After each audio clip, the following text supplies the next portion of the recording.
A little later this morning, the Crew Dragon spacecraft will dock with the International Space Station. The SpaceX rocket, with 2 NASA astronauts on board, as Chuck mentioned, blasted into orbit on Saturday afternoon from the Kennedy Space Center in Florida. It was the first manned launch from U.S. soil in nearly a decade. The astronauts will spend anywhere from 1 to 4 months at the space station. It is time for the highs and lows of the week, and our first high goes to a beautiful moment in the midst of a shocking tragedy in Beirut, Lebanon this week. On Tuesday, a fire at a port warehouse caused a massive explosion that devastated the capital, killing more than 150 people and injuring thousands more. The blast, caught on breathtaking video, was felt 150 miles away and destroyed thousands of buildings across Beirut.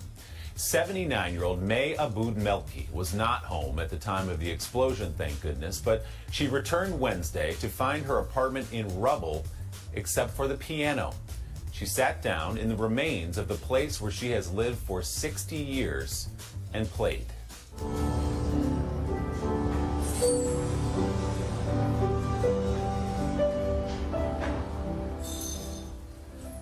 May performing Auld Lang Syne on her beloved piano, which was a wedding gift from her father. May's granddaughter posted the video online, where it has been viewed by millions around the world.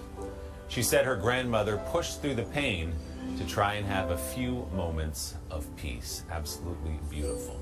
Our first low goes to tourists using centuries-old works of art as props for their Instagram pics. An Austrian man was visiting the Gipsoteca Museum in Posignano, Italy the other day when he decided it'd be cool to sprawl across the base of a priceless sculpture to grab a photograph. As he gets up, the man accidentally snaps off 3 toes from the 216-year-old plaster cast model created by famed neoclassical sculptor Antonio Canova. The incident caught on surveillance video, as you can see, but my man checks out the loose toes, looks around, and just walks away. The tourist later was identified by security. He apologized and offered to pay to fix the damage. A little crazy glue ought to have you back up and running in no time. Our final low goes to planning out every last detail of your wedding proposal, only to have it spoiled by that one moment when you burn down the house. Albert Andreu spent 2 weeks planning a proposal to his girlfriend Valeria in the UK. He went all out with the setup, filling their living room with balloons, flowers, wine, and candles. Lots of candles. More than 100 tea lights spelled out the question, "Marry me," on the floor. Doesn't it look beautiful and flammable? With everything in place, including those burning candles, Albert went to pick up Valeria from work. I think you know where this is headed. The elaborate romantic display, while he was gone, completely burned down the couple's apartment. Firefighters managed to contain the fire, and Albert was not deterred. He got down on a knee, and Valeria said yes, even after all of that.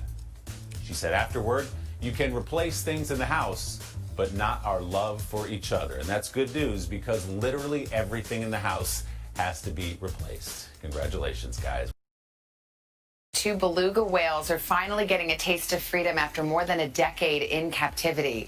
The whales are now swimming in the open sea, getting used to their new home, an 8-acre sanctuary off the coast of Iceland. Little Gray and Little White spent years in a Chinese aquarium before the long trip halfway around the world.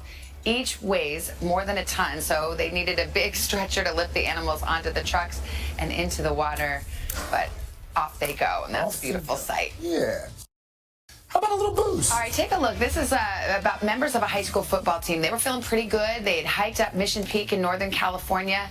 Turns out, though, they were just getting started. On their way down, they met a stranger named Felipe, who was struggling to reach the top in his wheelchair. That last stretch was just too rugged, so he asked if the young man would help him. Wow. The team did. They pulled Felipe and his chair up that steep path, and when they reached the summit, the new friends posed for pictures and soaked up the view. The coach said it was not easy, but to have Felipe say he made it to the top, well, that was worth it. Here, here. Yeah. That's a good boost. Absolutely.